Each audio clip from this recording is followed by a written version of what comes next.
Hi friends, welcome to Arpita Shivu Kannada vlogs. ಎಲ್ಲರೂ ಹೇಗಿದ್ದೀರಾ? Hope ಎಲ್ಲರೂ ಚೆನ್ನಾಗಿದ್ದೀರಾ ಅಂತ ಅಂದ್ಕೊಳ್ತೀನಿ. ನಾನು ಕೂಡ ಸೂಪರ್ ಆಗಿದ್ದೀನಿ. ಸೊ ಬೆಳಗ್ಗೆ ನಿಮಗೆ ಗೊತ್ತು ನನ್ನ ರೊಟೀನ್ ಹೇಗಿರುತ್ತೆ ಅಂತ. ಇವಾಗ ಒಂದು 3-4 ಡೇಸು ವೀಡಿಯೋ ನೋಡ್ತಿರೋರಿಗೆ ಅಂದರೆ ಒಂದು 9:30 ಅನ್ನಂಗೆ ನಾನು ಅಂಗಡಿ ಹತ್ರ ಹೋಗಬೇಕು. ಹಾಗಾಗಿ ಅಷ್ಟರಲ್ಲಿ ಎದ್ದು ರೆಡಿಯಾಗಿ ನಂದೇನು ಸಣ್ಣ ಪುಟ್ಟ ಕೆಲಸ ಇರುತ್ತೆ ಅದನ್ನೆಲ್ಲ ಮುಗಿಸ್ಕೊಂಡ್ಬಿಡೋಣ ಅಂದ್ಬಿಟ್ಟು ಮುಗಿಸ್ಕೊಳ್ತಾ ಇರ್ತೀನಿ. ಅಷ್ಟರಲ್ಲಿ ಏನೇನು ಆಗುತ್ತೆ ಅಂದರೆ ಅಂಗಡಿ ಹತ್ರ ಹೋದ್ಮೇಲೆ ಆಲ್ಮೋಸ್ಟ್ ವೀಡಿಯೋನು ಕೂಡ ನಾನು ಎಡಿಟ್ ಮಾಡಿ ವಾಯ್ಸ್ ಓವರ್ ಕೊಡೋಕ್ಕಾಗಲ್ಲ. ಎಡಿಟ್ ಮಾಡೋಕ್ಕೂ ಟೈಮ್ ಸಿಗುತ್ತೆ, ಬಟ್ ವಾಯ್ಸ್ ಓವರ್ ಕೊಡೋಕ್ಕಾಗಲ್ಲ. ಯಾಕಂದರೆ ಡಿಸ್ಟರ್ಬೆನ್ಸ್ ತುಂಬ ಇರುತ್ತೆ ವೆಹಿಕಲ್ಲು. ಅಲ್ಲಿ ರೋಡ್ ಸೈಡೇ ಆಗಿರೋದ್ರಿಂದ. ವೈಟ್ ಟರ್ನ್ ಪೌಡ್ರ್ ಅಂದರೆ ನನಗೆ ತುಂಬ ಇಷ್ಟ. ಅದೊಂದು ಪೌಡ್ರ್ ಹಾಕ್ಕೊಳ್ತೀನಿ ಅಷ್ಟೇ ಮುಖಕ್ಕೆ. ಒಂದು ಸ್ವಲ್ಪ ಹಾಕ್ಕೊಂಡು ಎಲ್ಲ ಕಡೆ ಸ್ಪ್ರೆಡ್ ಮಾಡಿದ್ರೆ ಆಲ್ಮೋಸ್ಟ್ ಕವರ್ ಆಗುತ್ತೆ.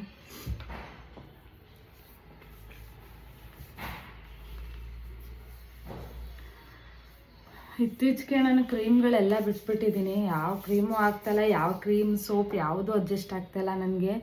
ರೀಸನ್ ಏನು ಅಂತ ಗೊತ್ತಿಲ್ಲ. ರೆಗ್ಯುಲರ್ ಅಡ್ಜಸ್ಟ್ ಆಗಿದ್ದ ಕ್ರೀಮು ಕೂಡ ನನಗೆ ಅಡ್ಜಸ್ಟ್ ಆಗ್ತಾಯಿಲ್ಲ. ಲೋಟಸ್ ಕ್ರೀಮ್ ಕೂಡ ಅಡ್ಜಸ್ಟ್ ಆಗಿತ್ತು ನನಗೆ ಅವಾಗೆಲ್ಲ, ಬಟ್ ಇವಾಗ ಅದಾಕೂ ಕೂಡ ಆಗ್ತಾಯಿಲ್ಲ. ಈ ಪ್ರೆಗ್ನೆನ್ಸಿ ಅಂತೂ ಕನ್ಫರ್ಮ್ ಆದಮೇಲೆ ಇದ್ದಂತೂ ಡಿಫ್ರೆಂಟ್ ಫೀಲಿಂಗ್ಸ್ ಗೈಸ್. ಎಷ್ಟು ಡಿಫ್ರೆಂಟ್ ಫೀಲಿಂಗ್ಸ್ ಅಂತಂದರೆ ನನ್ನ ರೊಟೀನ್ ಅನ್ನೋದು ಏನಿದೆ ಅದನ್ನು ಫುಲ್ ಚೇಂಜ್ ಮಾಡಿಬಿಟ್ಟಿದೆ ಅಂತಲೇ ಹೇಳ್ಬೋದು. ಮೊದಲು ನನಗೆ ಸ್ಕಿನ್ ಅಲರ್ಜಿ ಟೈಪು ಅದು ಇದು ಅಂತ ಏನೂ ಬರ್ತಾ ಇರಲಿಲ್ಲ. ಈಗ ಸ್ಕಿನ್ ಅಲರ್ಜಿ ಆಗೋದು ಆ ಥರ ಎಲ್ಲ ಆಗ್ತಾಯಿದೆ. ಆಮೇಲೆ ಡಿಫ್ರೆನ್ಸ್ ಕೇಳ್ತಾಯಿದ್ರಿ. ಲಾಸ್ಟ್ ಪ್ರೆಗ್ನೆನ್ಸಿದು ನಾನು ಶಾರ್ಟ್ ವಿಡಿಯೋ ನೋಡಿರ್ತಾರಲ್ಲ, ಸ್ಕ್ಯಾನಿಂಗ್ ಏನು ಬಂತು ಏನು ಅಂತೆಲ್ಲ ಕೇಳ್ತಾಯಿದ್ರಿ. ಸ್ಕ್ಯಾನಿಂಗ್ ಅಂತೂ ತುಂಬ ಚೆನ್ನಾಗಿ ಬಂದಿದೆ, ಯಾವುದೇ ರೀತಿ ಪ್ರಾಬ್ಲಮ್ ಅಂತ ಏನಿಲ್ಲ. ಪಾಪು ಗ್ರೋತ್ನಿಂಗ್ ಆಗಿರ್ಬೋದು ಎಲ್ಲ ಚೆನ್ನಾಗಿದೆ. ಇವಾಗ ನನಗೆ 5th ಮಂತು ಇನ್ನೊಂದು 10 ಡೇಸಲ್ಲೆಲ್ಲ ಕಂಪ್ಲೀಟ್ ಆಗುತ್ತೆ. ಸೊ ಹಂಗಾಗಿ ನನಗೆ ಇವಾಗ ಮೂವ್ಮೆಂಟ್ ಸ್ಟಾರ್ಟ್ ಆಗಿದೆ ಅಲ್ವಾ, ಜಾಸ್ತಿ ರೈಟ್ ಸೈಡೇ ಮೂವ್ಮೆಂಟ್. ನನಗಂತೂ ಜಾಸ್ತಿ ರೈಟ್ ಸೈಡ್ ಮೂವ್ಮೆಂಟ್ ಬರ್ತಿದೆ ಅಂತಂದಾಗ ಸಾಕು ಒಂದೊಂದ್ಸಲಿ ಹೊಟ್ಟೆ ಹಿಡ್ಕೊಂಡು ಬಿಡುತ್ತೆ. ಆವಾಗ ನಾನು ಎದ್ದು ಕಸ್ಟಮರ್ಗೆ ಐಟಮ್ ಕೊಡೋಕ್ಕೂ ಒಂಥರ ಏನೋ ಹೆಂಗಾಗ್ತಿರುತ್ತೆ ಅಂತಂದರೆ, ಇವಾಗ ಒಂದು ವೀಕಿಂದ ನನಗೊಂದು ಚಾಲೆಂಜಿಂಗ್ ಅನ್ನೋ ಥರ ಆಗ್ತಾಯಿದೆ ಗೈಸ್. ಚಾಲೆಂಜಿಂಗ್ ಅನ್ನೋ ಥರ ಆಗ್ತಾಯಿದೆ. ಲೈಫ್ ಅನ್ನೋದು ಎಷ್ಟು ಕಷ್ಟ ಇರುತ್ತೆ ಅಂತಂದರೆ ಅದು ಹೇಳೋಕ್ಕೂ ಕೂಡ ಆಗೋದಿಲ್ಲ. ಇನ್ನೊಂದು ವಿಷಯ ಹೇಳಬೇಕು ಅಂದರೆ, ತುಂಬ ಜನ ನನಗೆ ಇವಾಗ ಡೈಲಿ ವ್ಲಾಗ್ಸ್ ಹಾಕಕ್ಕೆ ಸ್ಟಾರ್ಟ್ ಮಾಡ್ಕೊಂಡಾಗಿಂದ ತುಂಬ ಥರ ಪ್ರಶ್ನೆಗಳನ್ನ ಕೇಳ್ತಾ ಇದ್ದೀರಾ, ಗೊತ್ತಿರೋರೇ ಕೇಳ್ತಾ ಇದ್ದೀರಾ. ಅದಕ್ಕೆಲ್ಲ ನಾನು ಇವಾಗ ಆನ್ಸರ್ ಮಾಡೋ ಸಿಚುವೇಷನಲ್ಲಿಲ್ಲ. ನಾನು ಆಗಲೇ ಮಿನಿ ವ್ಲಾಗಲ್ಲಿ ಹೇಳಿದೆ, ನನ್ನ ಇನ್ಸ್ಟಾಗ್ರಾಮ್ ಫಾಲೋವರ್ಸೇ ಆಲ್ಮೋಸ್ಟ್ ಯೂಟ್ಯೂಬೆಲ್ಲ ನೋಡೋದು. ನಿಮ್ಗೆಲ್ರಿಗೂ ಗೊತ್ತಿರುತ್ತೆ. ಮಿನಿ ವ್ಲಾಗ್ಸಲ್ಲೆಲ್ಲ ಹೇಳ್ತಾ ಇರ್ತೀನಿ, ಕೆಲವೊಂದು ಸಂಬಂಧಗಳಿಗೆ ವಿದಾಯ ಹೇಳಿದ್ದೀನಿ. ಸೊ ನನ್ನ ನೋವನ್ನು ನಾನು ಮರೆಯೋಕ್ಕೋಸ್ಕರ ಈ ಥರ ಚಾಲೆಂಜನ್ನು ಆಕ್ಸೆಪ್ಟ್ ಮಾಡ್ಕೊಂಡಿದ್ದೀನಿ ಅಂತ. ಅದು ಯಾವುದು ಅಂತ ಓಪನ್ ಅಪ್ಪಾಗಿ ಹೇಳ್ಬೋದಲ್ವಾ. ವ್ಲಾಗರ್ಸ್ ಲೈಫ್ ಅಂದ್ರೇ ಆಗಲ್ವಾ, ಹೇಳಿ ಪರವಾಗಿಲ್ಲ ಹೀಗೆ ಅಂತ ಹೇಳ್ತಿರ್ತೀರ. ಬೇಡ, ಹೇಳೋದೇನು ಬೇಡ. ಎಷ್ಟು ಲಿಮಿಟಲ್ಲಿ ಇರ್ತೀವಿ ಅಷ್ಟು ಒಳ್ಳೆಯದು ಗೈಸ್. ಕೊಚ್ಚೆ ಮೇಲೆ ಕಲ್ಲು ಹಾಕ್ಬಿಟ್ಟು ಮತ್ತೆ ನಾವೇ ಹಾಸ್ಕೊಳ್ಳೋದು ಅಷ್ಟು ಒಳ್ಳೆಯದೇನಪ್ಪ, ಅಷ್ಟು ಒಳ್ಳೆ ಕೆಲಸ ನಾನು ಮಾಡೋಕ್ಕೆ ಹೋಗಲ್ಲ. ಸಾಕು, ಇಷ್ಟು ದಿನ ಆಗಿರೋದು ಸಾಕು, ಅನುಭವಿಸಿರೋದು ಸಾಕು. ಈಗ ಆ ಸಂಬಂಧಗಳಿಗೆ ವಿದಾಯ ಹೇಳಿದ್ಮೇಲೆ ದೂರ ಇರೋದ್ರಿಂದನೇ ಸ್ವಲ್ಪ ಖುಷಿಯಾಗಿದ್ದೀನಿ. ಕಷ್ಟ ಆಗ್ತಾ ಇರ್ಬೋದು. ಯಾಕೆ ನನ್ನ ಕಷ್ಟ ಆಗ್ತಿರೋದು ಒಂದೇ, ನಾನು ಯಾಕೆ ನಂಬಿದೆ, ನಾನು ಯಾಕೆ ಆಮೇಲೆ ನಾನು ನಂಬೋಂಥ ಅಗತ್ಯ ಆಯಿತಾ? ನಂದು ಎಷ್ಟಿದಷ್ಟು ನೋಡ್ಕೊಂಡು ಹೋಗ್ಬೇಕಾಗಿತ್ತು, ಎಲ್ಲ ಮಕ್ಕಳು ಅಂದ್ಕೊಂಡು ನೋಡ್ಕೊಂಡು ಹೋಗ್ಬೇಕಾಗಿತ್ತು. ಯಾಕೆ ನಮ್ಮದೆ, ಯಾಕೆ ನಮ್ಗೆ ಈ ಥರ ಎಲ್ಲ ಮಾಡಿದೆ ಅಂತ ತುಂಬ ಸಲ ನನಗೆ ಪ್ರಶ್ನೆಗಳು ಕಾಡ್ತಾ ಇದೆ. ಇವತ್ತಿನ ನನ್ನ ಕಷ್ಟಕ್ಕೆ ನಾನೇ ಕಾರಣ ಅನ್ನೋ ಥರ ಆಗಿಬಿಟ್ಟಿದೆ. ಯಾಕಂದರೆ ಒಂದು ರಿಯಾಲಿಟಿ ಅರ್ಥ ಆಯಿತು ಗೈಸ್. ಏನಂತಂದರೆ, ಇದು ಎಲ್ಲರಿಗೊಂದು ಮೋಟಿವೇಶನ್ ಥಾಟ್ ಅನ್ನೋ ಥರನೇ. ಎಲ್ಲ ಚೆನ್ನಾಗಿದ್ದಾಗ ಎಲ್ಲರೂ ಇರ್ತಾರೆ, ಸ್ವಲ್ಪ ಆ ಕಡೆ ಈ ಕಡೆ ಆದಾಗಲೇ ಏನೂ ಗೊತ್ತಿಲ್ಲ ಅನ್ನೋ ಥರ ಮ್ಯೂಟಾಗಿರ್ತಾರೆ. ಅಂಥವ್ರನ್ನ ಮತ್ತೆ ಲೈಫಲ್ಲಿ ಎಂಟ್ರಿ ಮಾಡ್ಕೋಕ್ಕೆ ಹೋಗ್ಬೇಡಿ. ಪರವಾಗಿಲ್ಲ, ಒಂಟಿಯಾಗಿದ್ರು ಪರವಾಗಿಲ್ಲ ಗೈಸ್, ಅಂಥವ್ರನ್ನ ಮತ್ತೆ ಎಂಟ್ರಿ ಮಾಡ್ಕೊಳಕ್ಕೆ ಹೋಗ್ಬೇಡಿ. ಸಮಯಕ್ಕೆ ತಕ್ಕಂತೆ ಪ್ಲೇಟ್ ಚೇಂಜ್ ಮಾಡೋರು ಯಾವತ್ತೂ ನಮ್ಮ ಕಷ್ಟಕ್ಕಾಗಲ್ಲ. ಯಾವುದೇ ಒಂದು ಸಂಬಂಧ ಆದರೂ ಅಷ್ಟೇ, ಯಾರೂ ಕಷ್ಟಕ್ಕಾಗಲಿ ಅಂತ, ಫೈನಾನ್ಷಿಯಲಿನೇ ಕಷ್ಟಕ್ಕಾಗಲಿ ಅಂತ ಯಾರೂ ಎಕ್ಸ್ಪೆಕ್ಟೇಷನ್ ಮಾಡಲ್ಲ. ಅಂದರೆ ಒಂದು ಕಷ್ಟ ಸುಖ ಅನ್ನೋದಿರುತ್ತೆ. ಅದ್ರ ಜೊತೆನಾದ್ರು ನಿಂತ್ಕೋಬೇಕು ಅನ್ನೋದೊಂದು ಕೆಲವೊಂದು ಎಕ್ಸ್ಪೆಕ್ಟೇಷನ್ ಇರುತ್ತೆ ಗೈಸ್. ನಾನು ನಿಜವೂ ಫೈನಾನ್ಸಲ್ಲಿ ಯಾರ ಬಗ್ಗೆನೂ ನಾನು ಡಿಪೆಂಡ್ ಆಗಲ್ಲ, ಯಾರ ಮೇಲೂ ನಾನು ಓಪ್ ಇಟ್ಕೊಳ್ಳಲ್ಲ ನನ್ನ ಕಷ್ಟಕ್ಕಾಗಲಿ ಅನ್ನೋ ಥರ. ನನಗದೊಂದು ಅಭ್ಯಾಸ. ಎಲ್ಲಿ ಬೇಕಾ ನನ್ನದೇ ಆದ ಫೈನಾನ್ಸ್ ಫೀಲ್ಡೆಲ್ಲ ಇದೆ ಅಲ್ವಾ, ಅವ್ರ ಹತ್ರ ಕೇಳಿಬಿಟ್ಟು ನಾನು ಕಮಿಟ್ಮೆಂಟ್ ಮಾಡಿ ನನ್ನ ಪ್ರಾಬ್ಲಮ್ನ ಸಾಲ್ವ್ ಮಾಡ್ಕೊತೀನಿ ಹೊರತು ಸಂಬಂಧಗಳಲ್ಲಿ ನನಗೆ ಎಲ್ಪ್ ಮಾಡಲಿ ಅಂತಲೇ ನಾನು ಯಾವ ಸಂಬಂಧನೂ ಇಟ್ಕೊಳ್ಳಲ್ಲ. ಯಾಕಂದರೆ ನನಗೆ ನನ್ನ ಮೆಂಟಲಿ ವೀಕ್ ಆದಾಗ ನನಗೆ ಸ್ಟ್ರಾಂಗ್ ಆಗಿರುವಂತಹ ಗೈಡ್ನೆಸ್ ಕೊಡುವಂತಹ ರಿಲೇಷನ್ಶಿಪ್ ತುಂಬ ಇಷ್ಟ ಆಗುತ್ತೆ. ಬಟ್ ನಂಗೆ ಈ ಸಲ ನಾನು ಮೆಂಟಲಿ ಫುಲ್ಲು ವೀಕ್ ಆದಾಗ, ನನ್ನದೇ ಆದ ಒಂದು ಕೆಲವೊಂದು ಡಿಪ್ರೆಷನಲ್ಲಿದ್ದಾಗ, ನಾನು ಕೆಲವೊಂದು ವಿಷಯದಲ್ಲಿ ಮೋಸ ಹೋದಾಗ ಅವರು ಕೂಡ ಏನೂ ಗೊತ್ತಿಲ್ಲದಂತ ಎಕ್ಸಿಟ್ ಆಗಿದ್ದು ನನಗದು ತುಂಬ ಅಂದರೆ ತುಂಬಾ ನೋವು ಕೊಟ್ಟಿದೆ ಅಂತಲೇ ಹೇಳ್ಬೋದು. ಅದನ್ನು ಡೀಟೇಲಾಗಿ ಹೇಳ್ತೀನಿ ಮುಂದೊಂದು ದಿನಗಳಲ್ಲಿ. ಇವಾಗ ಯಾವುದೇ ರೀತಿ ಸದ್ಯಕ್ಕೆ ಬೇಡ. ನಾನು ಕೂಡ ರೆಡಿಯಾಗಿ ಆಯಿತು. ಇಷ್ಟೇ ಗೈಸ್ ನಂದು ರೆಡಿ ಅಂದರೆ ಇಷ್ಟೇ ಸಿಂಪಲ್ಲಾಗಿ ರೆಡಿ ಆಗ್ತೀನಿ. ಅಂದರೆ ಇವತ್ತು ಈ ಥರ ಡ್ರೆಸ್ನೇ ಹಾಕಿದ್ದೀನಿ. ಅಂದರೆ ಇವಾಗ ಒಂದು ಸ್ವಲ್ಪ ಬೇಬಿ ಬಾಂಬ್ಸ್ ಎಲ್ಲ ಬರ್ತಾ ಇದೆ ಅಲ್ವಾ, ಆಗಿನ ಬಟ್ಟೆಗಳಾಗ್ತಾಯಿಲ್ಲ, ಸ್ಟಿಚ್ಚೆಲ್ಲ ಹಾಕಿಸ್ಕೊಂಡ್ಬಿಟ್ಟಿದೆ. ಹಾಗಾಗಿ ಮೆಟರ್ನಿಟಿ ವೇರ್ಗಳನ್ನ ತೊಗೋಬೇಕು. ನನಗೆ ನಾನು ಟೈಮ್ ಕೊಟ್ಕೊಳ್ಳೋಕ್ಕಾಗ್ತಾಯಿಲ್ಲ, ಅದೊಂದೇ ಗಿಲ್ಟು ನನಗೆ. ಬೇರೆಯವ್ರಿಗೆಲ್ಲ ಟೈಮ್ ಕೊಟ್ಟು ಸಾಯ್ತಾ ಇದೆ, ನನಗೆ ನಾನು ಟೈಮ್ ಕೊಟ್ಕೊಳ್ಳೋಕ್ಕಾಗ್ತಾಯಿಲ್ಲ ಅಂತ. ಆಮೇಲೆ ಇನ್ನೊಂದು ಪ್ರೌಡ್ ಫೀಲ್ ಏನಿದೆ ಅಂದರೆ ಗೈಸ್, ನನಗೆ ಯಾರಾದರೂ ಹೆಲ್ಪ್ ಮಾಡಿದ್ದಾರೆ ಅಂದರೆ ನನ್ನಿಂದ ಏನಾದ್ರು ಪ್ರಾಫಿಟ್ ನೋಡಿರ್ತಾರೆ ಅಷ್ಟೇ. ಯಾರಂತೂ ಬಿಟ್ಟಿಯಾಗಂತೂ ಹೆಲ್ಪ್ ಮಾಡಿಲ್ಲ, ಮಾಡೋದು ಇಲ್ಲ. ಅದೊಂದು ರಿಯಾಲಿಟಿ ಅರ್ಥ ಆಯಿತು. ರಿಯಾಲಿಟಿಗಳನ್ನ ಅರ್ಥ ಮಾಡ್ಕೊಳ್ತಾ ಜೀವನದಲ್ಲಿ ಚೆನ್ನಾಗಿ ಪಾಠಗಳನ್ನ ಕಲಿತಾ ಇದ್ದೀನಿ. ಇನ್ನು ಮುಂದೆ ಏನಿದ್ರು ನನ್ನ ವ್ಲಾಗ್ಸು ಆ್ಯಂಡ್ ನನ್ನ ಏನಿದೆ ಅದನ್ನ ರಿಯಾಲಿಟಿ ತೋರಿಸೋದು ಆ್ಯಂಡ್ ನನ್ನ ಬಿಸ್ನೆಸ್ ಏನಿದೆ ಅದು ನೋಡ್ಕೊಳ್ಳೋದು. ನನಗೆ ಯಾರು ಪ್ರೀತಿ ಕೊಡ್ತಾ ಇದ್ದಾರೆ ಅವ್ರಿಗೆ ಪ್ರೀತಿ ಕೊಡೋದು ಅಷ್ಟೇ. ಇನ್ನು ಬೇಡದಿರೋ ವಿಷಯ ಎಲ್ಲ ಮಾತಾಡೋದು ಬೇಡ. ಇನ್ನು ಮುಂದೆ ಏನಿದ್ರು ಪಾಸಿಟಿವ್ ವೆಬ್ಸೇ ಇರುತ್ತೆ ನನ್ನ ವ್ಲಾಗ್ಸಲ್ಲಿ. ನೀವು ಪಾಸಿಟಿವ್ ಆಗಿರುವಂತಹ ಕ್ವಶನ್ಸ್ನ ಕೇಳುವ ರೈಟ್ಸ್ ಇದೆ, ನಾನು ಹೇಳ್ತೀನಿ. ಪಾಸ್ಟ್ ಅಂದರೆ ಹಿಂದೆ ಆಗಿರೋದು ಅಂಥದ್ದು ಏನೂ ಕೇಳೋಕ್ಕೆ ಹೋಗಬೇಡಿ. ಅವರೇ ಕಾಣಿಸ್ತಿಲ್ಲ, ಇವರೇ ಕಾಣಿಸ್ತಿಲ್ಲ, ನೀವೇ ಅಲ್ಲಿದ್ದೀರಾ, ನೀವೇ ಕೆಲ್ಲಿದ್ದೀರಾ, ಅದಕ್ಕೆಲ್ಲ ಟೈಮ್ ಬಂದಾಗ ನಾನು ಉತ್ತರನ ಕೊಡ್ತೀನಿ. ನನ್ನ ವ್ಲಾಗ್ಸ್ ರೆಗ್ಯುಲರ್ ಇದ್ದೇ ಇರುತ್ತಲ್ವ, ಉತ್ತರನ ಕೊಡ್ತೀನಿ, ಕೊಡದೆ ಅಂತೂ ಇರಲ್ಲ. ಬಟ್ ಕೇಳ್ತಾ ಇರಬೇಡಿ, ನನಗೂ ಕೂಡ ಬೇಜಾರಾಗುತ್ತೆ. ಗೊತ್ತಿರೋರ ಕೇಳೋದ್ರಿಂದ ಇನ್ನೂ ತುಂಬ ಬೇಜಾರಾಗುತ್ತೆ. ಅದಕ್ಕೆಲ್ಲ ಅಂದ್ರೆ ಒಂದು ಬ್ಯಾಡ್ ಟೈಮ್ ಅನ್ನೋದು ಇರುತ್ತೆ ಅಲ್ವಾ, ಆ ಬ್ಯಾಡ್ ಟೈಮಲ್ಲಿ ನಾನು ಕೂಡ ಇದ್ದೀನಿ ಅಂತಲೇ ಹೇಳ್ಬೋದು. ಸಮಯ ಬಂದಾಗ ಎಲ್ಲನೂ ಶೇರ್ ಮಾಡ್ತೀನಿ. ಇವತ್ತಿನ ನನ್ನ ರುಟೀನ್ ಹೇಗಿದೆ ಏನು ಅಂತ ನೋಡುವ. ವಿಡಿಯೋನ ಸ್ಕಿಪ್ ಮಾಡಿದೆ ಎಂಡವರೆಗೂ ನೋಡಿ. ಹಾಗೆ ಇನ್ನೂ ಯಾರು ನನ್ನ ಚಾನಲ್ಗೆ ಸಬ್ಸ್ಕ್ರೈಬ್ ಆಗಿಲ್ಲ, ಪ್ಲೀಸ್ ಹೋಗಿ ಸಬ್ಸ್ಕ್ರೈಬ್ ಮಾಡ್ಕೊಳ್ಳಿ. ನಿಮ್ಮ ಫ್ಯಾಮಿಲಿ ಆ್ಯಂಡ್ ಫ್ರೆಂಡ್ಸ್ಗೂ ಕೂಡ ಶೇರ್ ಮಾಡಿ. ನನ್ನ ಅಕೌಂಟ್ ಇವಾಗ ಫ್ರೀಸಲ್ಲಿರುತ್ತೆ ಅಂತ ನಂಗೆ ಚೆನ್ನಾಗಿ ಗೊತ್ತು. ಯೂಟ್ಯೂಬ್ ಜರ್ನಿ ಅಂದರೆ ಅಷ್ಟು ಸುಲಭ ಅಲ್ಲ. ರೆಗ್ಯುಲರ್ ವೀಡಿಯೋ ಆಗ್ತಾಯಿದ್ರೆ ಮಾತ್ರ ಯೂಟ್ಯೂಬಲ್ಲಿ ಒಂದು ವ್ಯೂಸ್ ಆ್ಯಂಡ್ ಲೈಕ್ಸ್ ಹೋಗೋಕ್ಕೆ ಸಾಧ್ಯ. ಈ ಥರ ಒಂದು 6 ತಿಂಗಳು 3 ತಿಂಗಳು ಬಿಟ್ಬಿಟ್ರಂತೂ ಆ ಅಕೌಂಟು ಫ್ರೀಸಲ್ಲೇ ಇರುತ್ತೆ. ನನಗೆ ಅಕೌಂಟಲ್ಲಿ ಆ್ಯಕ್ಟಿವ್ ಆಗಬೇಕು ಅಂದ್ರೆ ರೆಗ್ಯುಲರ್ ಒಂದು 2 ಮಂತ್ಸ್ ಆದ್ರೂ ವೀಡಿಯೋ ಇರಲೇಬೇಕು. ನಾನು ಯಾವುದೇ ರೀತಿ ಬೇಜಾರು ಮಾಡ್ಕೊಳ್ದೆ ನಾನು ವೀಡಿಯೋ ಮಾಡಿ ಹಾಕ್ತೀನಿ. ಒಬ್ಬರು ಇಬ್ಬರಾದರೂ ನೋಡಿದ್ರೂ ಪರವಾಗಿಲ್ಲ, ನಾನು ವೀಡಿಯೋ ಮಾಡಿ ಹಾಕ್ತೀನಿ. ಈಗ ನಾನು ಮಾಡ್ಕೊಂಡಿರೋ ಮಿಸ್ಟೇಕ್ ಅದು. ಅವಾಗ ರೆಗ್ಯುಲರ್ ವೀಡಿಯೋ ಬರ್ತಿದ್ದಾಗ ಚೆನ್ನಾಗಿ ವ್ಯೂಸ್ ಎಲ್ಲ ಹೋಗ್ತಾಯಿತ್ತು. ಬಟ್ ಇವಾಗ ಫ್ರೀಸಲ್ಲಿರೋದ್ರಿಂದ ಏನೂ ಮಾಡೋಕ್ಕಾಗಲ್ಲ. ಸ್ವಲ್ಪ ದಿನಗಳ ಕಾಲ ನಾನೇ ತಾಳ್ಮೆ ತಗೊಂಡು ಮುಂದೆ ಬರಬೇಕಾಗುತ್ತೆ. ಆ ತಾಳ್ಮೆ ನನ್ನಲ್ಲಿದೆ. ಇವಾಗ ತಾಳ್ಮೆನ ತಗೊಂಡೇ ಬಂದಿದ್ದೀನಿ ಫೀಲ್ಡ್ಗೆ ಅಂತಲೇ ಹೇಳ್ಬೋದು. ಇನ್ಮೇಲೆ ಇರುತ್ತೆ ನೋಡಿ ಗೈಸ್. ಬನ್ನಿ ಕಂಟಿನ್ಯೂ ಮಾಡುವ. ಎಷ್ಟು ಟೈಮ್ ಬಂದು 9 o'clock ಆಗಿದೆ. ಸೊ ನನಗೆ ಮಾರ್ನಿಂಗು ಟೀ ಕಾಫಿ ಕುಡ್ದು ಅಭ್ಯಾಸಕ್ಕೆ ಟೀ ಬೇಕೇ ಬೇಕು ಅಂತ ಅನಿಸುತ್ತೆ. ಸೊ ಆ ರೂಟೀನು ಕೂಡ ನಾನು ಆದಷ್ಟು ಬೇಗ ಚೇಂಜಸ್ ಮಾಡ್ತೀನಿ. ಯಾಕಂದರೆ ನನಗೆ ಬೇಜಾರಾಗ್ತಾ ಇದೆ. ಎಷ್ಟು ಡಾಕ್ಟರ್ ಹೇಳಿದ್ರು ನಾನೇ ಅವಾಯ್ಡ್ ಮಾಡ್ತಾ ಇಲ್ವಲ್ಲ ಅಂತ ಇವಾಗ ತಲೆ ತುಂಬ ನೋವ್ತಾ ಇದೆ. ಅವಾಗವಾಗ ಟೆನ್ಷನ್ಗೆ ತಲೆನೋವು ಬಂದ್ಬಿಡುತ್ತೆ ಅಂತಲೇ ಹೇಳ್ಬೋದು. ಇವಾಗ ಟೀ ಮಾಡ್ಕೊಳ್ಳೋಣ ಅಂದ್ಬಿಟ್ಟು ಅಡುಗೆ ಮನೆಗೆ ಬಂದೆ. ಅಡುಗೆ ಮನೆ ಫುಲ್ ಮೆಸ್ಸಿ ಆಗಿದೆ. ನಮ್ಮಮ್ಮ ಸ್ವಲ್ಪ ಹಾಗೆ ಇಟ್ಟಿರ್ತಾರೆ. ನಾನು ಎಲ್ಲ ಕಡೆನೂ ಗಮನ ಕೊಡೋಕ್ಕಾಗಲ್ಲ ಅಲ್ವಾ, ಹೀಗಾಗಿ ನಾನು ಕೂಡ ಹೆಂಗಿದೆ ಹೆಂಗೆ ಸುಮ್ಮನೆ ಮೇಂಟೈನ್ ಮಾಡಿಬಿಟ್ಟು ಹೋಗ್ತೀನಿ. ನನಗೂ ಅಷ್ಟು ಟೈಮ್ ಇರಲ್ಲ. ಟೀ ಮಾಡ್ಕೊಳ್ಳೋಣ ಬನ್ನಿ. ಅಂಗಡಿ ಹತ್ರ ಬಂದೆ. ಅಂಗಡಿ ಹತ್ರ ಬಂದ ತಕ್ಷಣ ಶಿವರ್ ಪೂಜೆ ಮಾಡಿದ್ರು. ಅದು ನೋಡಿದ ತಕ್ಷಣ ಫುಲ್ ಖುಷಿ ಆಗ್ಬಿಟ್ಟೆ. ಮನೇಲೂ ಕೂಡ ಪೂಜೆ ಮಾಡ್ಬಿಟ್ಟು ಬಂದಿದ್ದಾರೆ. ಆಯ್ ಮಾಡ್ಬಿಡು ಯೂಟ್ಯೂಬ್ ಚಾನಲ್. ಸೊ ಇವಾಗ ಅಂಗಡಿಲೂ ಕೂಡ ಪೂಜೆ ಎಲ್ಲ ಮಾಡಿದ್ದಾರೆ. ಇವಾಗ ನಾನು ಅಂಗಡಿ ಹತ್ರ ಬಂದೆ. ಶಿವರು ಡ್ಯೂಟಿಗೆ ಹೋಗ್ತಾರೆ. ನಾನು ಇನ್ನೊಂದು 11 ಗಂಟೆ ಯಾವುದೇ ರೀತಿ ಪೂಜೆ ಮಾಡಲ್ಲ. ಯಾಕಂದ್ರೆ ಅಮ್ಮನ ಮನೇಲಿ ಇರ್ತೀನಲ್ವ ನಾನು.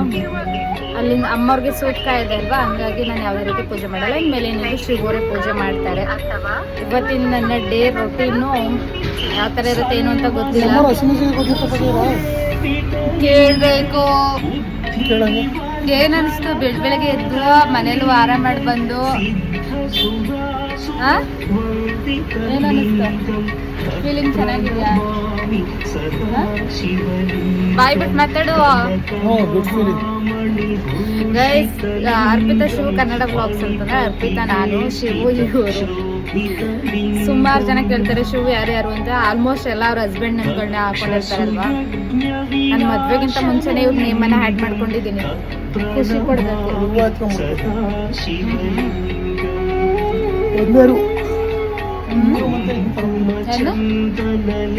ಅದು ಐಟಮ್ ಬರುತ್ತೆ ಇವತ್ತು ಹಿಂದೂಸ್ತಾನ್. ಒಂದಿಲ್ಲ ಅಂದ್ರೂ ಒಂದು ಆರ್ಡರ್ ಹಾಕಿದ್ದೀನಿ. ಕ್ರೀಮು ಸಣ್ಣದು ದೊಡ್ಡದು ಒಂದೊಂದು ಡಜನು. ಹೇಳಕ್ಕೆ ಸಿಂಪಲ್ ಆಗಿ ಹೇಳ್ತೀನಿ. ಬಾಕ್ಸು ಅದೊಂದು 30 ರೂಪಾಯಿಂದೊಂದು 40 ರೂಪಾಯಿಂದೊಂದು ಅರ್ಧ ಡಜನು. ಸೋಪಿಂದು ಬಾಕ್ಸ್ ಬರುತ್ತಲ್ಲ ಅದು ಕೇಳ್ತಾರೆ ಸುಮಾರು ಜನ. ಆಮೇಲೆ ವೀಮು ಲಿಕ್ವಿಡ್ ಒಂದು 6. ಆಮೇಲೆ ಸರ್ಫೆಕ್ಸಲ್ಲಿ ಲಿಕ್ವಿಡ್ಗಳು, ಸರ್ಫೆಕ್ಸಲ್ಲಿ 10 ರೂಪಾಯಿಂದ ಸರ್ಫ್ ಪೌಡ್ರು, ಬೇರೆ ಬ್ರ್ಯಾಂಡು ಇಲ್ದಿರೋದು ಲಿಕ್ವಿಡ್ಗಳು ಹೋಯ್ತವೆ. ಆಮೇಲೆ ಪೆಪ್ಸಿಡೆಂಟ್ ಸೋಪು, ಪಿಯರ್ ಸೋಪು, ಆಮೇಲೆ ಲಕ್ಸು ಸಣ್ಣ ಸೋಪು, ಸಂತೂರ್ ಸಣ್ಣ ಸೋಪು, ಒಟ್ನಲ್ಲಿ ಆಲ್ಮೋಸ್ಟ್ ಏನೇನಿಲ್ಲ ಹಾಕಿಸಿದ್ದೀನಿ. ಅದಕ್ಕೇನೆ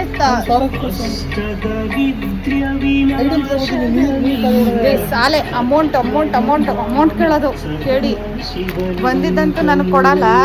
ಬಂಡವಾಳಕ್ಕೆ ಅಮೌಂಟ್ ಕೊಡು ಅಂದ್ಬಿಟ್ಟು ಈಸ್ಕೊಳ್ಳೋದೇ ಆಯ್ತದೆ. ಇದು ರಿಯಾಲಿಟಿ. ಆಮೇಲೆ ಶಿವು ಒಂದೇ ಒಂದು ನಿಮಿಷ ಮಾತಾಡು. ಪ್ರಾವಿಷನ್ ಸ್ಟೋರಲ್ಲಿ ಜಾಸ್ತಿ ಪ್ರಾಫಿಟ್ ಇದೆಯಾ ಅಂತ ಕೇಳ್ತಾ ಇರ್ತಾರೆ ಎಲ್ಲರೂ. ಶಿವು ರಿಯಾಕ್ಷನ್ ನೋಡಿ ಆಲ್ಮೋಸ್ಟ್ ಗೊತ್ತಾಗ್ತಿದೆ ಅಂತ ಅನ್ಕೊಂತೀನಿ. ಪ್ರಾವಿಷನ್ ಸ್ಟೋರಲ್ಲಿ ಅಷ್ಟು ಪ್ರಾಫಿಟ್ ಇರಲ್ಲ, ಮಾರ್ಜಿನ್ ಅಮೌಂಟ್ ಇರಲ್ಲ. ಓಕೆ ಅವತ್ತಿನ ದಿನ ಹೇಳೋದಕ್ಕಾಗಲ್ಲ, ಇಷ್ಟೇ ಆಗುತ್ತೆ ಇಷ್ಟೇ ಬಿಡುತ್ತೆ ಅಂತ. ಒಂದೊಂದು ದಿನ ಫುಲ್ಲು ಲಾಸ್ ಆಗುತ್ತೆ, ಒಂದೊಂದು ದಿನ ಮಾರ್ಜಿನ್ ಅಮೌಂಟ್ ಸಿಗುತ್ತೆ. ಇದರಲ್ಲಿ ಫುಲ್ಲು ಪ್ರಾಫಿಟ್ ಇದೆ ಅಂತ ನಾನು ಯಾವುದೇ ಕಾರಣಕ್ಕೂ ಹೇಳೋದಿಲ್ಲ. ಆದರೂ ನಿಮ್ಮಲ್ಲಿ ಡಿಪೆಂಡ್ ಆಗುತ್ತೆ. ನೀವು ಕುತ್ಕೊಂಡು ಯಾವ ಥರ ಗಿರಾಕಿಗಳನ್ನ ಮೇಂಟೈನ್ ಮಾಡ್ಕೊಂಡು ಹೋಗ್ತೀರಾ ಅನ್ನೋದ್ರ ಮೇಲೆ ಡಿಪೆಂಡ್ ಆಗೋದು. ಆಮೇಲೆ ಎಷ್ಟು ಅಮೌಂಟು ಅಲ್ಲಿ ಗಲ್ಲ ಹೇಳುತ್ತೆ ಅನ್ನೋದ್ರ ಮೇಲೆ ಡಿಪೆಂಡ್ ಆಗುತ್ತೆ ಮಾರ್ಜಿನ್ ಅಮೌಂಟ್ ಎಷ್ಟು ಸಿಗುತ್ತೆ ಅಂತ.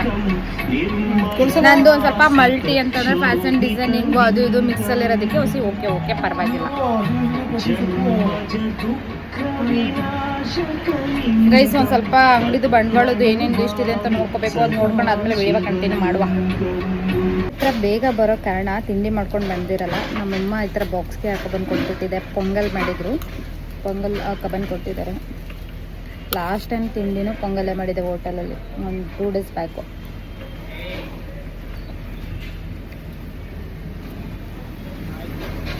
ಇದು ಆ್ಯಕ್ಚುಲಿ ಅಕ್ಕ ಮಾಡಿರೋ ಪೊಂಗಲ್ಲು. ಟೇಸ್ಟು ಪಕ್ಕ ಗೊತ್ತಾಗ್ತದೆ. ಅಕ್ಕ ಪೊಂಗಲ್ನ ಸಖತ್ತಾಗಿ ಮಾಡ್ತಾರೆ. ಗೈಸ್ ನನಗೆ ಈ ಸಲ ಪ್ರೆಗ್ನೆನ್ಸಿಲಿ ಕ್ರೇವಿಂಗ್ಸ್ ಯಾವ ಥರ ಆಗ್ತಿದೆ ಅಂತಂದರೆ, ಜಾಸ್ತಿ ನನಗೆ ಕ್ರೇವಿಂಗ್ಸ್ ಎಲ್ಲ ಇರೋದು ತುಂಬ ಸ್ಪೈಸಿ ತಿನ್ನಬೇಕು ಅಂತ ಅನಿಸುತ್ತೆ. ಲಾಸ್ಟ್ ಟೈಮೆಲ್ಲ ನಾನು ಆ್ಯಕ್ಚುಲಿ ನಂಗೆ ಸಿಹಿ ಅಂದರೆ ಇಷ್ಟನೇ ಆಗೋದಿಲ್ಲ. ಬಟ್ ಲಾಸ್ಟ್ ಟೈಮ್ ಬರೀ ಚಂಪಾಕಲಿನೇ ತಿಂದಿದೆ. ಇನ್ನೂ ನೆನಪಿದೆ, ಹಿತಾ ಬೇಬಿದ್ರಲ್ಲಿ ಹೋಗೋದು ಬರೋದು ಚಂಪಾಕಲಿ ಅಂತ. ಆಮೇಲೆ ಬೇರೆ ಥರ ಸ್ವೀಟ್ನ ಎಕ್ಸ್ಪ್ಲೋರ್ ಮಾಡೋದು ಈ ಥರ ಆಗ್ತಿತ್ತು. ಬಟ್ ಈ ಸಲ ಎಲ್ಲರೂ ಕಾಡಲಿ ಬರೀ ಸ್ಪೈಸಿ ಉಡೆ ಬಜ್ಜಿ ಅಂಥದ್ದು, ಆಮೇಲೆ chicken popcorn and non veg cravings. ಈ ಸಲ ನಾನ್ ವೆಜ್ ಅಂತಂದರೆ ಜಾಸ್ತಿ ತಿನ್ನೋಕ್ಕಾಗಲ್ಲ, ಬಟ್ ಹೆವಿ ಸ್ಪೈಸಿ ಇರಬೇಕು. ಚಿಕನ್ ಪಾಪ್ಕಾರ್ನ್ ಅದು ಎಷ್ಟು ತಿಂದಿದ್ದೀನೋ ನನಗಂತೂ ಗೊತ್ತಿಲ್ಲ. ಆ್ಯಂಡ್ ಇನ್ನೊಂದು ಶುಗರ್ ಯಾವುದು ತಂದುಕೊಡ್ತಾರೆ, ಅದ್ರ ನೇಮ್ ಸರಿಯಾಗಿ ಗೊತ್ತಿಲ್ಲ. ಅದು ವಾರಕ್ಕೆ 2-3 ಸಲ ತಂದುಕೊಡ್ತಿರ್ತಾರೆ. ಅಷ್ಟು ಸ್ಪೈಸಿ ಇಷ್ಟಪಡ್ತಿದ್ದೀನಿ.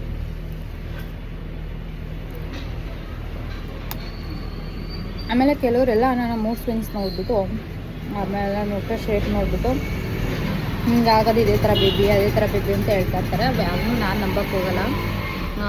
ಅದೆಲ್ಲ ಅವಾಗ ಟೇಸ್ಟ್ ವೈಸ್ ಹೋಗುತ್ತೆ ಅಷ್ಟೇ. ಆಮೇಲೆ ಇನ್ನೊಂದು ಪ್ಲಾಸೆಂಟ ಯಾವ ಕಡೆ ಇದೆ ಅಂದರೆ ಅದೆಲ್ಲ ಒಂದು ಗೆಸ್ ಅಷ್ಟೇ. ಪರ್ಟಿಕ್ಯುಲರಾಗಿ ಅದೇ ಆಗಿರಲ್ಲ, 100% ಜೆನ್ಯೂನೇ ಆಗಿರಲ್ಲ. ಒಂದು ಗೆಸ್ ಮೇಲೆ ಹೇಳ್ತಾರೆ ಅಷ್ಟೇ. ನಮ್ಗೆ ಯಾವ ಪಾಪನಾರ ಆಗಲಿ ಒಟ್ಟಿನಲ್ಲಿ ಆರೋಗ್ಯವಾಗಿ ಆದರೆ ಸಾಕು ಅಂತ ಅನಿಸ್ಬಿಟ್ಟಿದೆ.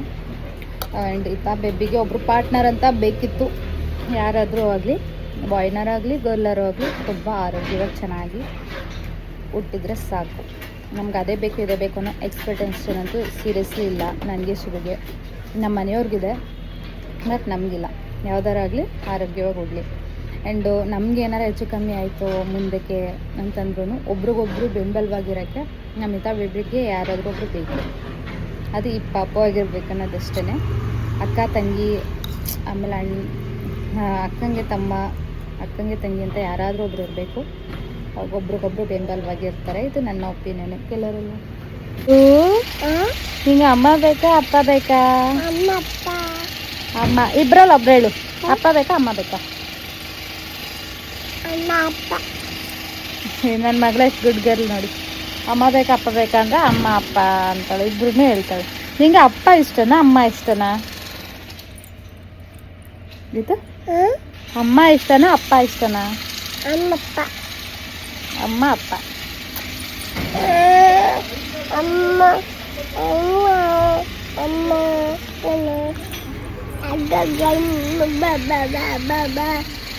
ಹೇಳಿಕ್ ಬರ್ತಾರೆ. ಇದು ಗೈಸ್, ಇವಳೊಂದು ಹುಲಿ ಸ್ಟೋರಿ ಹೇಳ್ತಾಳೆ, ಕೇಳಿಸ್ಕೊಳ್ಳಿ. ಇದು ಹುಲಿ ಎಷ್ಟಿತ್ತವ? ಹುಲಿ ಎಷ್ಟಿತ್ತು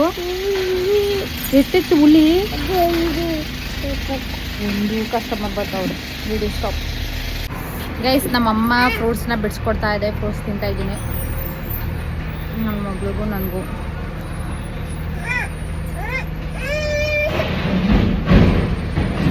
ಹೋಗಿದ್ ಕೆಲಸ ಎಲ್ಲ ಆಯ್ತಾ?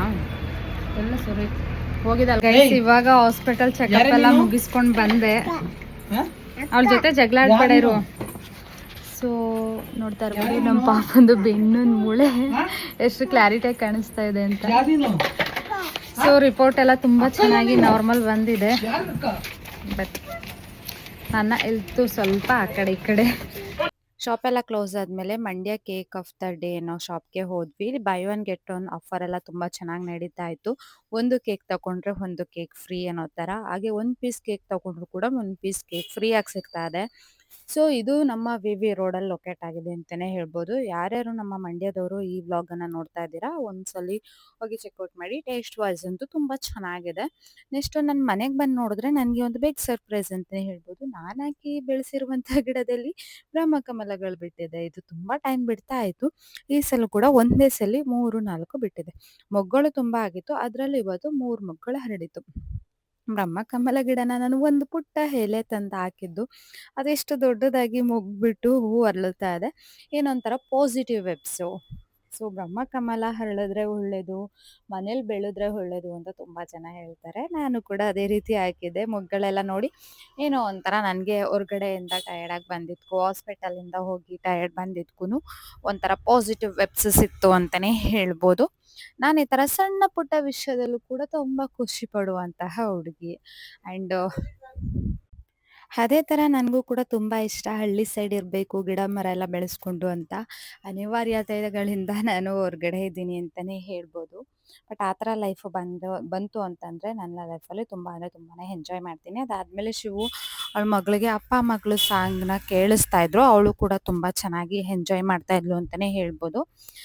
ಟೈಮ್ ಸ್ಪೆಂಡ್ ಮಾಡೋಕ್ಕೆ ನನ್ನ ಮಗಳ ಜೊತೆ ನಮಗಂತೂ ತುಂಬಾ ಇಷ್ಟ. ಬಟ್ ಟೈಮ್ ಶಾರ್ಟೇಜ್ ಅಂತಲೇ ಹೇಳ್ಬೋದು. ನಮ್ಮ ರೊಟೀನಲ್ಲಿ ನಾವು ಫುಲ್ಲು ಬ್ಯುಸಿಯಾಗಿರ್ತೀವಿ.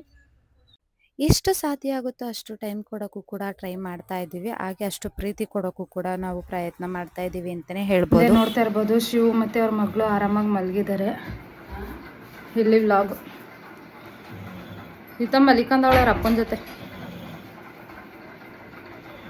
ಸೊ ಅವಳು ಆರಾಮಾಗಿ ಮಲಗಿದ್ದಾಳೆ. ಇವಾಗ ಟೈಮ್ ಬಂದು 12 ನಮ್ಮದು ಊಟ ಎಲ್ಲ ಆಯಿತು. ಅಷ್ಟರಲ್ಲಿ ಸ್ವಲ್ಪ ಮಿಲ್ಕು ಕೂಡ ಆ್ಯಡ್ ಮಾಡ್ಕೊತಾ ಇದ್ದೀನಿ. ಅಮ್ಮ ಮಿಸ್ ಮಾಡ್ದೆ ಕೊಡ್ತಾರೆ, ಒಂದೊಂದ್ಸಲ ನಾನೇ ಕುಡಿಯೋಲ್ಲ, ನಾನೇ ನೆಗ್ಲೆಕ್ಟ್ ಮಾಡಿಬಿಡ್ತೀನಿ. ಬಟ್ ಇವತ್ತು ಡಾಕ್ಟರ್ ಕನ್ಸಲ್ಟ್ ಮಾಡಿದ್ಮೇಲೆ ಅವ್ರು ಸೀರಿಯಸ್ ಆಗಿ ಎಲ್ಲ ಗೈಡ್ನೆಸ್ ಎಲ್ಲ ಕೊಟ್ಮೇಲೆ ಸೊ ಮಾಡಲೇಬೇಕು, ಕುಡಿಲೇಬೇಕು. ಅವ್ರು ಸಕ್ಕರೆ ಹಾಕಿಲ್ಲ,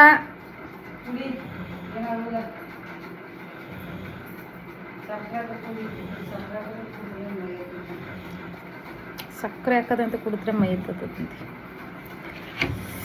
ಗೈಸ್ ಇವತ್ತಿನ ಡೇ ವ್ಲಾಗ್ ಈ ಥರ ಇತ್ತು. ಹೇಗಿತ್ತು ಏನು ಅಂತ ಕಾಮೆಂಟ್ ಬಾಕ್ಸಲ್ಲಿ ತಿಳಿಸಿ. ಇವತ್ತಿನ ಡೇ ವ್ಲಾಗನ್ನು ನಾನು ಇಲ್ಲಿಗೆ ಎಂಡ್ ಮಾಡ್ಕೊಳ್ತಾ ಇದ್ದೀನಿ. ಇನ್ನು ಯಾರು ನನ್ನ ಚಾನಲ್ನ ಸಬ್ಸ್ಕ್ರೈಬ್ ಆಗಿಲ್ಲ, ಹೋಗಿ ಸಬ್ಸ್ಕ್ರೈಬ್ ಮಾಡ್ಕೊಳ್ಳಿ. ಸೊ ನಮ್ಮಮ್ಮನೇ ಇದನ್ನ ಬಿಟ್ಟಿರಲ್ಲ, ಹಂಗಾಗಿ ಎತ್ಕೊಂಡು ಹೋಯ್ತೈತೆ. ಈತ ಅಂದರೆ ಅಷ್ಟು ಲವ್ ನಮ್ಮ ಫ್ಯಾಮಿಲಿಲಿ. ನನಗೂ ಬಿಟ್ಟಿರೋಕ್ಕಾಗಲ್ಲ, ನಮ್ಮಮ್ಮಂಗೂ ಬಿಟ್ಟಿರೋಕ್ಕಾಗಲ್ಲ. ಸೊ ಇವತ್ತಿನ ಡೇ ಬ್ಲಾಗ್ ಯಾವ ಥರ ಇತ್ತು ಅಂತ ಕಾಮೆಂಟ್ ಬಾಕ್ಸಲ್ಲಿ ತಿಳಿಸಿ. ಹಾಗೆ ಇನ್ನೂ ಯಾರು ಸಬ್ಸ್ಕ್ರೈಬ್ ಆಗಿಲ್ಲ ನನ್ನ ಚಾನಲ್ನ ಸಬ್ಸ್ಕ್ರೈಬ್ ಮಾಡ್ಕೊಳ್ಳಿ. ನೆಕ್ಸ್ಟ್ ವ್ಲಾಗಲ್ಲಿ ಸಿಕ್ಕುವ. ಅಲ್ಲಿವರೆಗೂ take care, bye bye, and love you all.